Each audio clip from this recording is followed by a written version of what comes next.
amigos, cá estamos de novo para mais uma aula de estudo meio e cidadania. E hoje voltou comigo a professora Margarida. Certamente já tinham saudades dela. Olá amigos, é bom estar de volta. Ainda não estou a 100%, mas como tinha vontade de estar convosco, decidi voltar. Hoje temos um desafio, que fizeste uma proposta na última aula, não era? É verdade, é verdade. Penso que era um desafio de fazerem um desenho onde podiam usar imagens de revistas, jornais ou fazer algum desenho vosso sobre os aspectos negativos e os aspectos positivos da poluição. Temos aqui este desenho que foi elaborado por um menino chamado Miguel. E na parte superior temos a poluição. Na parte inferior temos aspectos positivos para preservarmos o nosso planeta. Está bem bonito, não está? É verdade. Certamente vocês aí em casa também gostaram de fazer os vossos desenhos ou recortar alguns de revistas, não é? Alguns recortes de revistas para fazerem um desenho assim também muito giro. Nesta aula de hoje vamos falar dos estados da matéria, do ciclo da água e, por falar em água, vamos falar da poupança da água. Vamos ainda falar do comportamento da luz. Como é que a luz chega até nós? As propriedades da luz. Sim, e trago algumas questões como habitualmente. O que são os estados da matéria, em que consiste o ciclo da água e também como se propaga a luz nos diferentes materiais. Certamente não se propaga da mesma forma. É verdade. Então vamos começar por vos explicar o que é a matéria.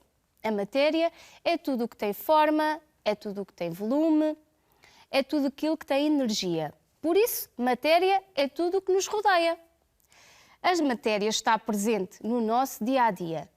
Com os materiais que são feitos de matéria, podemos construir casas, podemos construir os objetos que usamos na nossa sala de aula, podemos costurar as nossas roupas, até podemos construir câmaras de filmar, que nos estão agora a filmar para nos vermos aí em casa.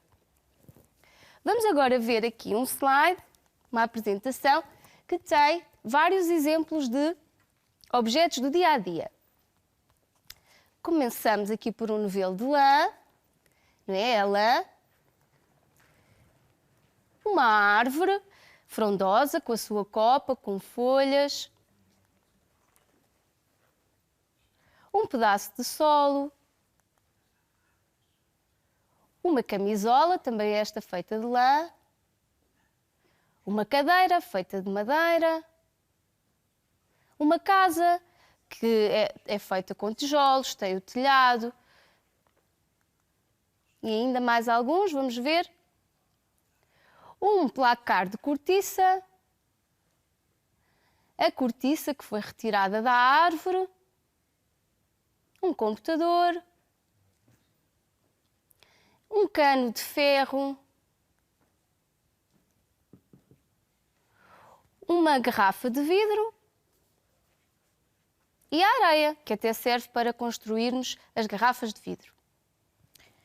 Então verificamos assim que cada um dos materiais tem características e propriedades diferentes, não é? Sim. Que vão distingui-los uns dos outros. Estes objetos podem ser formados por um ou vários materiais. Mas para isso agora vamos ver aqui uma experiência com a professora Cláudia. Vamos aqui a esta mesa. Vamos aqui fazer uma experiência com diferentes materiais.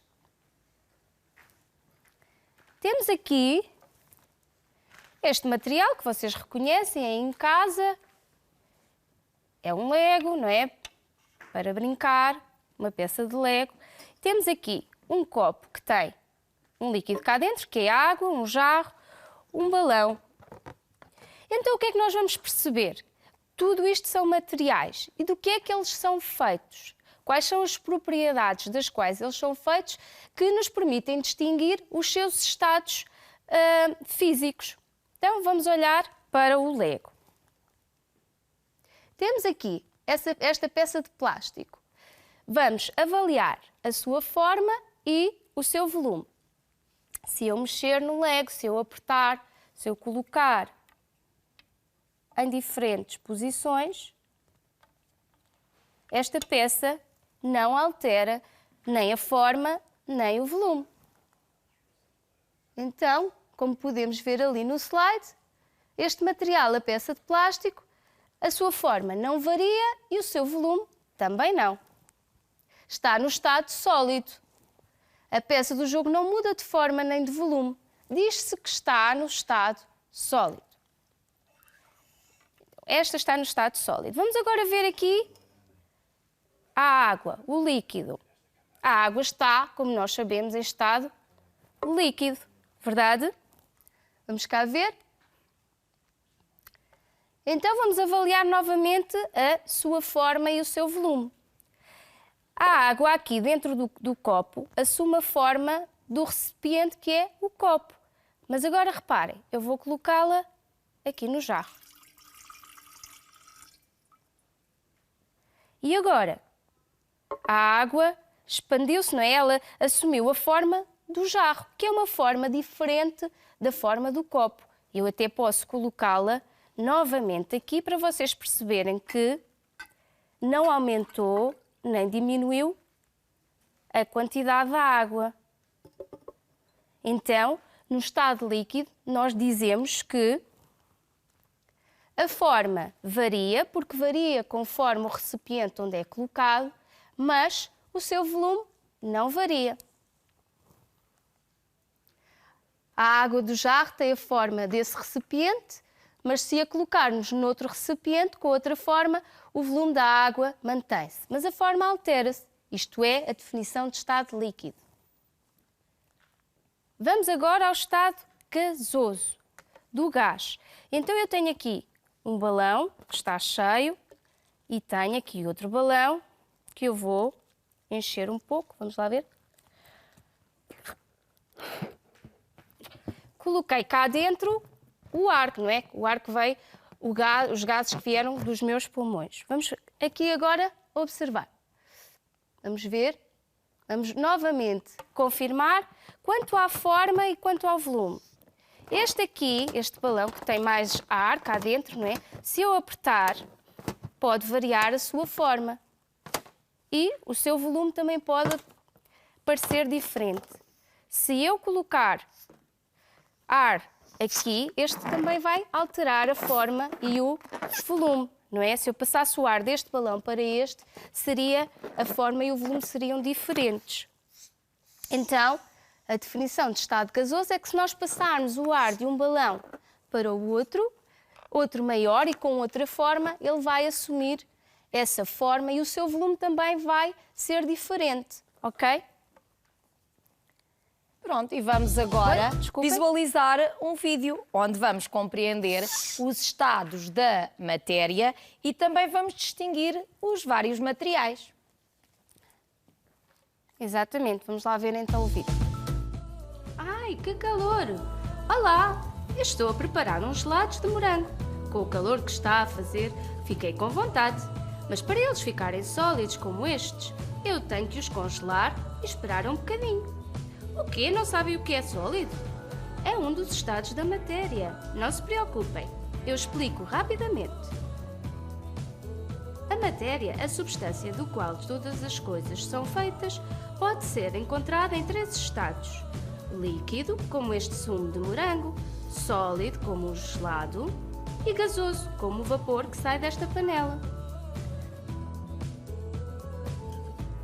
A bebida deste jarro está em estado líquido e a matéria em estado líquido adapta-se à forma do recipiente onde está. O volume é sempre o mesmo. As partículas estão separadas e podem movimentar-se. Reparem como elas se movimentam. Parece que estão a dançar. Os gelados que comemos estão em estado sólido. A característica da matéria em estado sólido é que ela tem forma e volumes constantes. As partículas estão organizadas e juntas. Reparem bem. Por último, o estado gasoso. O vapor da panela está em estado gasoso. A matéria em estado gasoso pode mudar de volume e de forma, ocupando o espaço onde está. Viram? As partículas estão muito separadas e podem movimentar-se livremente. Reparem, até parecem loucas. Entenderam tudo? Vamos lá rever. A matéria pode ser encontrada em três estados: sólido, líquido e gasoso. A matéria em estado sólido tem sempre a mesma forma e ocupa o mesmo espaço. As partículas estão organizadas e juntas. A matéria em estado líquido adapta-se à forma do recipiente onde está. Ocupa sempre o mesmo espaço. As suas partículas estão separadas e podem movimentar-se. A matéria em estado gasoso tem volume e formas variáveis e as suas partículas estão muito dispersas e podem movimentar-se livremente.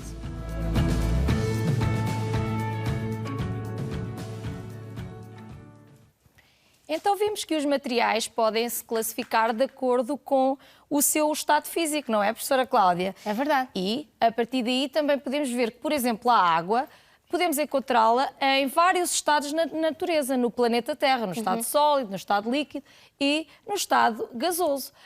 Por exemplo, nas montanhas geladas ou no nosso congelador, conseguimos encontrar a água no estado sólido. Nos rios, nos lagos, a água que bebemos ou a água que utilizamos para tomar banho, no estado líquido.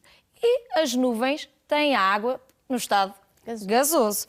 Portanto, temos água e em todos os estados à nossa volta. Da matéria. É verdade. Mas a água, tal como outros materiais, podem alterar o seu comportamento quando sujeitos a uma temperatura diferente, ou seja, se forem arrefecidos ou aquecidos. Vamos ver um vídeo para percebermos como se comportam então os materiais de acordo com a temperatura. Influencia o volume. Estás a ver essa tábua? Sim. Tenta passar a moeda entre os dois pregos com a ajuda da pinça.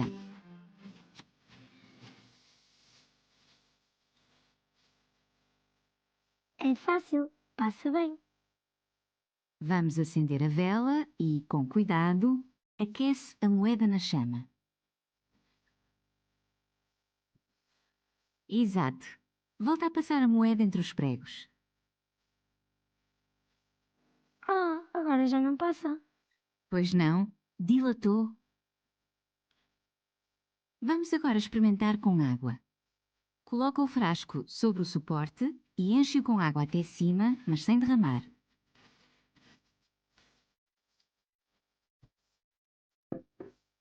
Agora coloca a vela por baixo.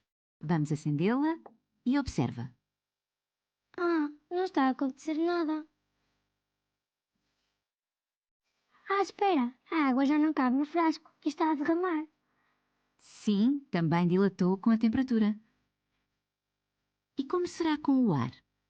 Coloca o balão no gargalo da garrafa. Boa! Começa por colocar a garrafa na água fria. Vamos esperar um pouco. Agora coloca a garrafa na água quente.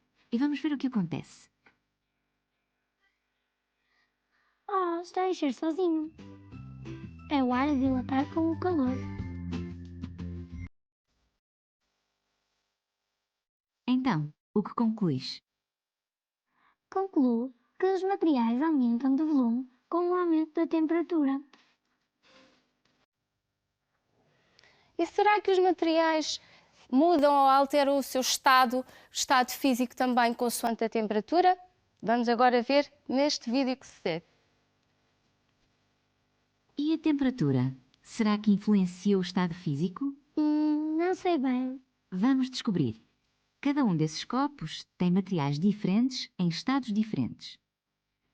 O álcool, o leite, a água e o azeite estão no estado líquido, enquanto o açúcar e o sal estão no estado sólido. Exato. Vamos colocá-los no congelador. O que será que vai acontecer? Então, o que observas? Alguns materiais mudaram de estado.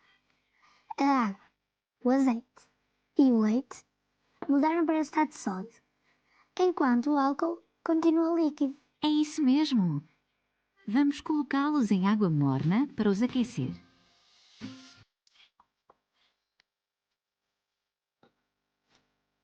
Observa. O que está a acontecer? Estão a derreter.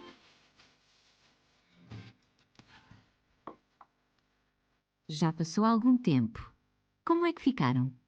O leite, a água e o azeite voltaram a ficar líquidos. Pois foi, derreteram.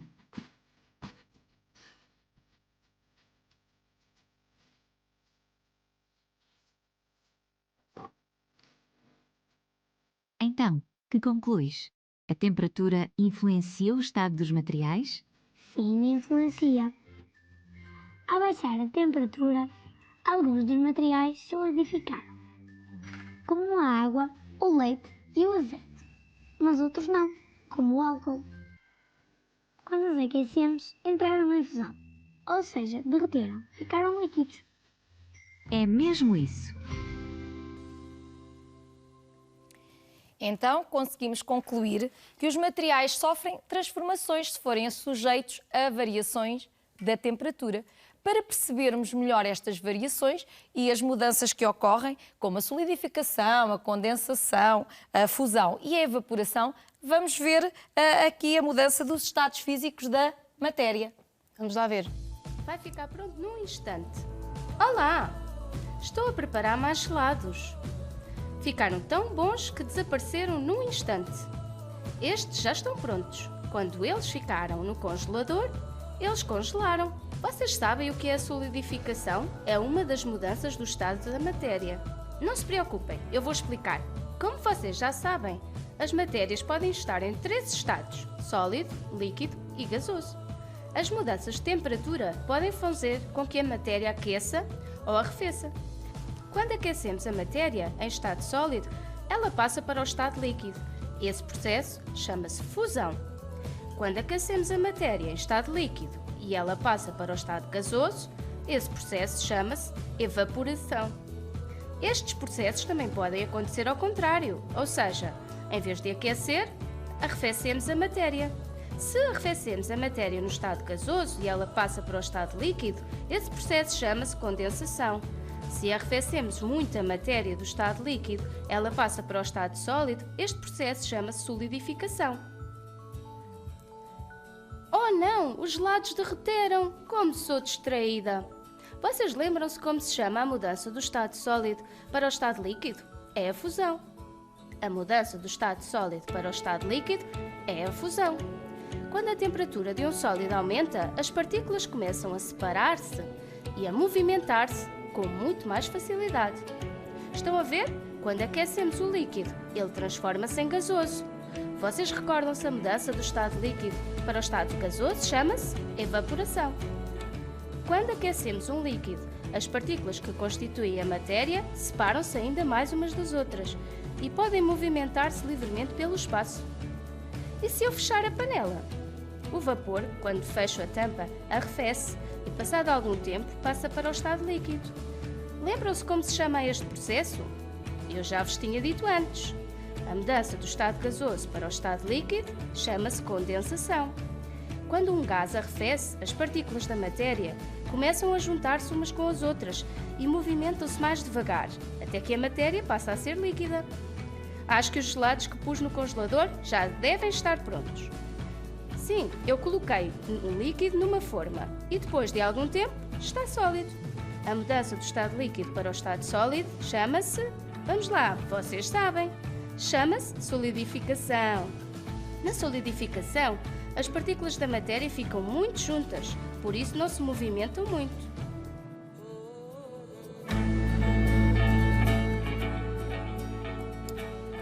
Então, a água está sempre em movimento, muda de lugar, muda de estado, sempre que ocorrem estes fenómenos, estas mudanças, estas variações da temperatura.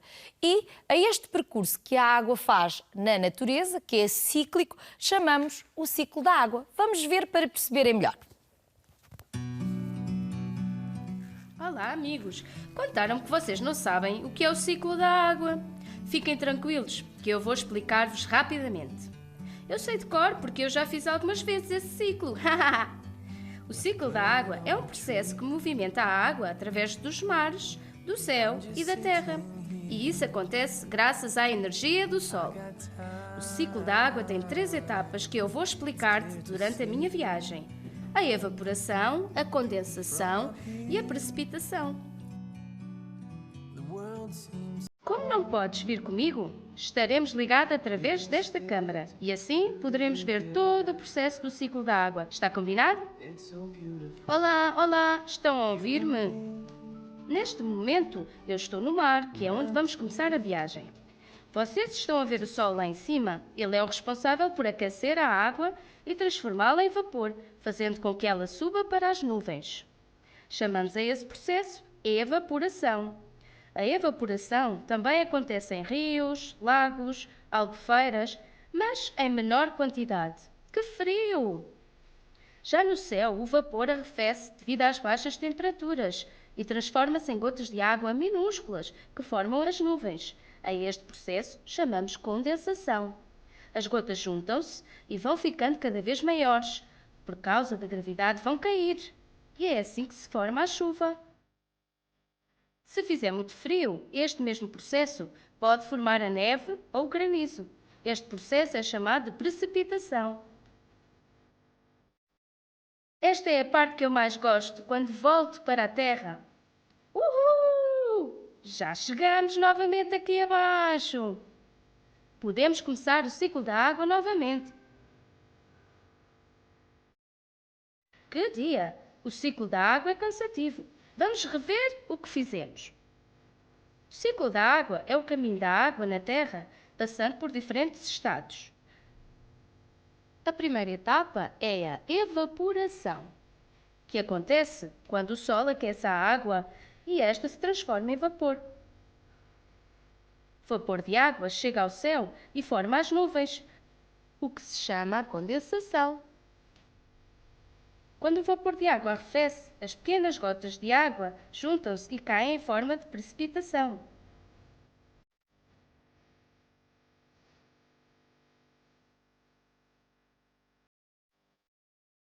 Por hoje é isso, sobre o ciclo da água. Adeus, amigos!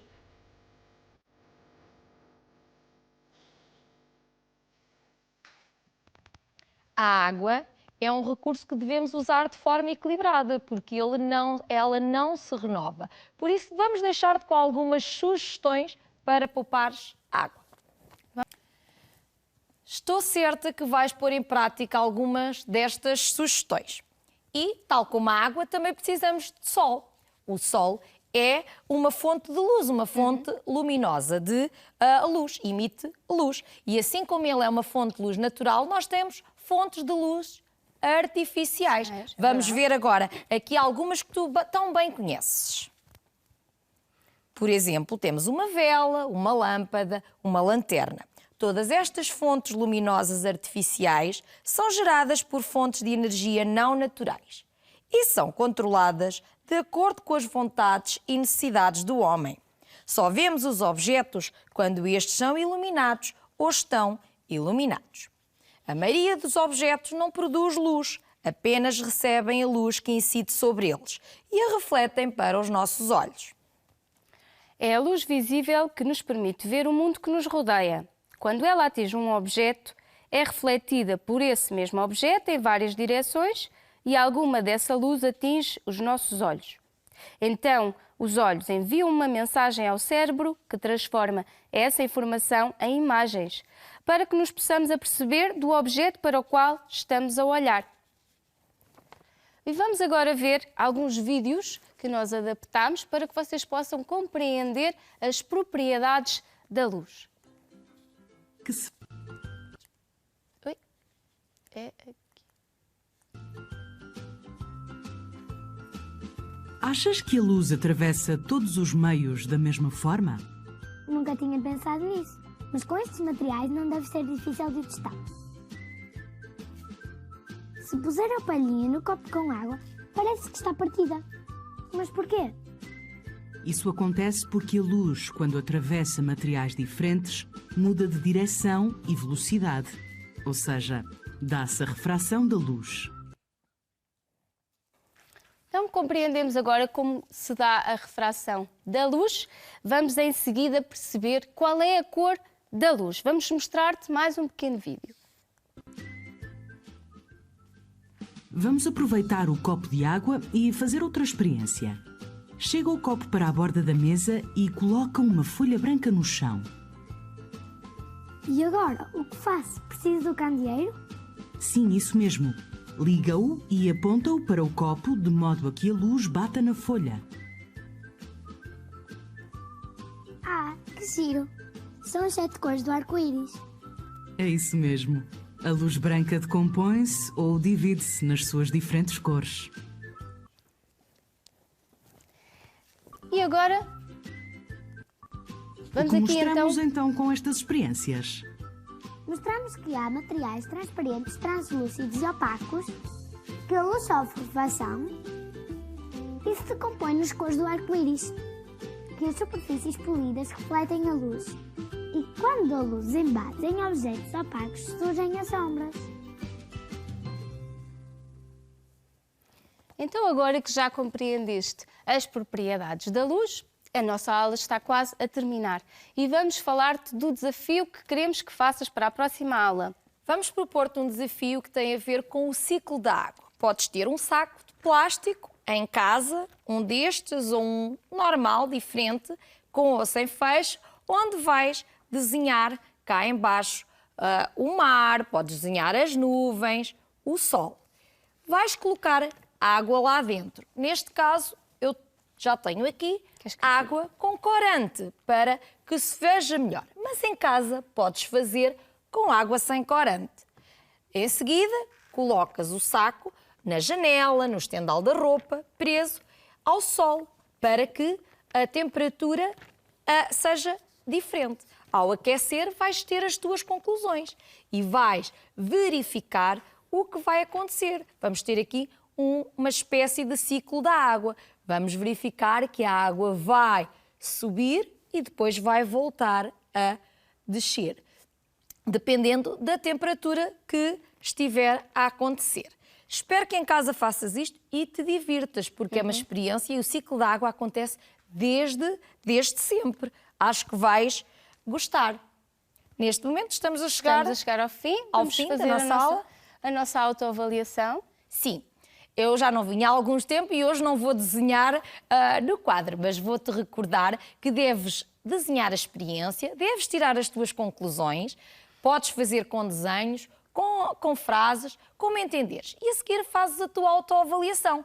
Lembras-te, podes colocar os vários smiles. Se fizeste muitas aquisições, percebeste tudo nesta aula, vais fazer um smile com um sorriso gigante. Se fizeste só algumas aprendizagens, faz um smile com um sorriso assim, normal, vamos lá, sem ser extraordinário. Se não percebeste muito bem, o smile, claro que não vai ficar sorridente, não é? Recomendações, professora Cláudia? Recomendações? Usem máscara. Agora é muito importante usar máscara quando saímos à rua. E lavar bem as mãos. Continuar a fazer a higiene muito bem. E continuem a dar alguns passeios, continuem a ver as nossas aulas, Sim. a divertir-se. Vamos nos despedir. Vamos nos despedir. Beijinhos Até à e sorrisos próxima. para Beijinhos e todos. sorrisos.